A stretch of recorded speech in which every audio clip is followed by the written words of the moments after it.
Good evening viewers, कैसे हैं आप लोग। स्वागत है आपका शेयर बाजार ज्ञान की एक और वीडियो में। और आज की इस वीडियो में हम बात करने वाले हैं मैज़गान डॉक शिप बिल्डर्स लिमिटेड के शेयर के बारे में। मस्गांव डॉक आज 5.5% ऊपर है, लेकिन पिछले कुछ दिनों से इसके अंदर में जो है सेलिंग काफ़ी ज़्यादा प्रोमिनेंट रही है। स्पेसिफिकली पिछले 3 दिनों की हम बात करें, आज का दिन छोड़ दें तो 16 तारीख को ऑलमोस्ट आधा परसेंट, उसके बाद में 5%, उसके बाद में 9%, यानी कि ऑलमोस्ट 15% का फॉल हमारे को पिछले 3 दिन में और 14% का फॉल पिछले 2 दिन में देखने को मिला है मैज़गांव डॉक के अंदर में।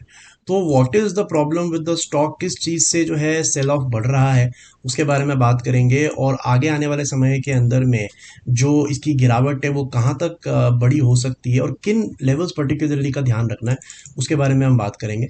तो अगर आप चैनल पे नए हो तो चैनल को प्लीज़ सब्सक्राइब कीजिए, ताकि रोज़ आने वाली जो वीडियोस हैं वो आपको लगातार मिलती रहें।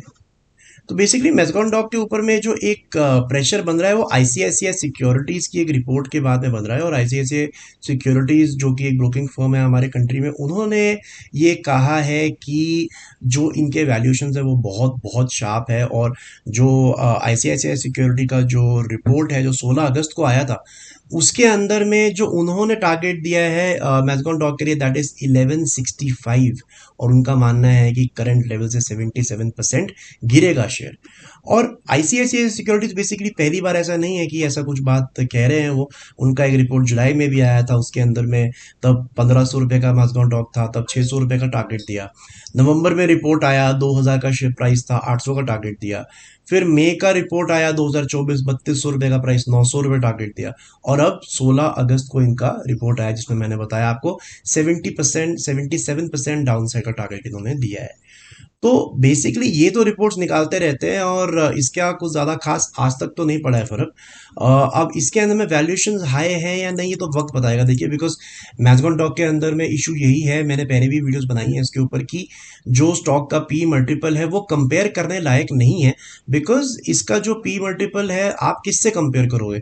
जब स्टॉक ही 2020 में लिस्ट हुआ है, तो 4 साल के अंदर आप क्या कंपेरिजन ड्रॉ करोगे इसके अंदर में कि इसका पी महंगा है या सस्ता है? ये तो उन चीज़ों में आप देख सकते हो जाके जहां पे पी मल्टीपल बहुत टाइम से लिस्टेड हो। तो पी के नजरिए से तो इसका कंपैरिजन नहीं हो सकता। अब एबिटा वगैरह का इन्होंने निकाल के कंपैरिजन किया है, वो तो इन द फ्यूचर ही पता चलेगा। लेकिन हमारे पास कोई प्रेसिडेंट नहीं है ये बोलने के लिए कि इसका जो करंट वैल्यूएशन है वो महंगा है या सस्ता है। लेकिन स्टॉक तो गिर गया इनकी रिपोर्ट के बाद में, तो अब आगे क्या? तो देखिए, मेरे हिसाब से एक बहुत इंपॉर्टेंट सपोर्ट लेवल है मैज़गान डॉक का, that is around the level of 4500, जो कि इसका अगस्त के महीने का लो था 4542, फर्स्ट वीक ऑफ अगस्त का लो था 4540। तो अगर आज भी ये चल रहा है 4539 पे, तो अभी तक एक भी हफ्ता ऐसा नहीं आया जहां पे ये 4540 के नीचे क्लोजिंग दिया है इसने। आज भी थोड़ा रिबाउंड किया है, 5% भागा है आज मैज़गान डॉक। और अभी हफ्ता खत्म होने में रह गए 2 दिन। तो अगले 2 दिन मेरे हिसाब से बड़े इंपॉर्टेंट है इसमें। अगर तो ये 4540 को बचा लेता है तो फिर ये इसके अंदर में अभी भी जो है फाइट बची है, अभी भी इसके अंदर में कोई बड़ी गिरावट आने इतनी पॉसिबल नहीं है। लेकिन अगर ये 4540 या राउंड ऑफ करने को बोले कि 4500 के नीचे बंद हो जाता है, तो मुझे लगता है इसमें थोड़ी सी गिरावट बढ़ सकती है, क्योंकि टेक्निकल चार्ट्स के ऊपर थोड़ा ब्रेकडाउन यहाँ पे आएगा। और फिर अगला सपोर्ट लेवल जो है दैट इज अराउंड 3800। तो थोड़ा बहुत इसमें फॉल बढ़ सकता है if 4500 is broken, which is not broken on the weekly charts as of now. तो दोस्तों, ये था मेरा आज का video Mazagon Dock. I hope आपको समझ में आया कि फॉल क्यों आया, और साथ ही साथ में रिपोर्ट का क्या डिटेल है, and the valuations and the charts. कोई सवाल है आपका तो आप कमेंट सेक्शन में जरूर डालें।